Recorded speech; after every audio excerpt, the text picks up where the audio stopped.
Ассалаумағалейкум, ұлттық арна көрермендері.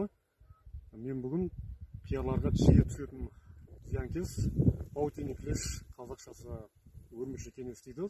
Сол зиянкеспен қалай күресу керектігін көрсететін боламын. Мына көп жағдайда пиарға сол паутина клеш дейді, өрмекші кеңес дейді. Сол жиі түсіп, мына жапырақтың астында сөлін сорып, мына пиардың жапырағын сарғайтып жібереді. Осы зиянкеспен қалай күресу керектігін, не дәрі шашу керектігін, қандай дәрі шашу керектігін көрсететін боламын.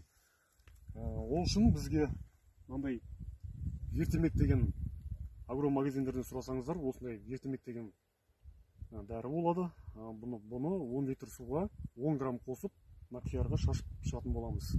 Бірінші мына қақпағын ашпай атып, кішкене араластырып жібересіздер, былай қозғап.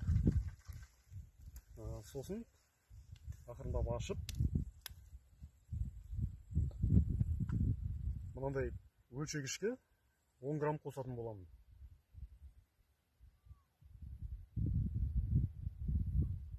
Мінекей 10 грамм құйдық, 10 литр шелектегі суға қосып араластыратын боламыз.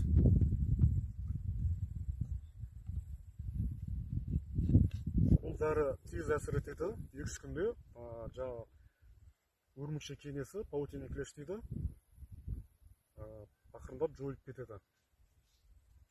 Күйіп болғаннан кейін дәріні үйтіп жақсылап араластырамыз.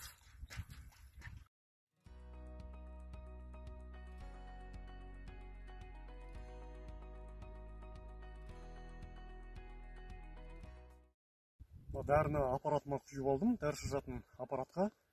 Бір айта кететін нәрсе, азанғы салқынмен және кешкі салқынмен шашып шығу керек. Бұл улы зат болғаннан кейін пиардың жапырағын күйдіріп жіберуі мүмкін. Лажы болса, азанғы салқынмен немесе кешкі салқынмен желсіз уақытта шашу керек.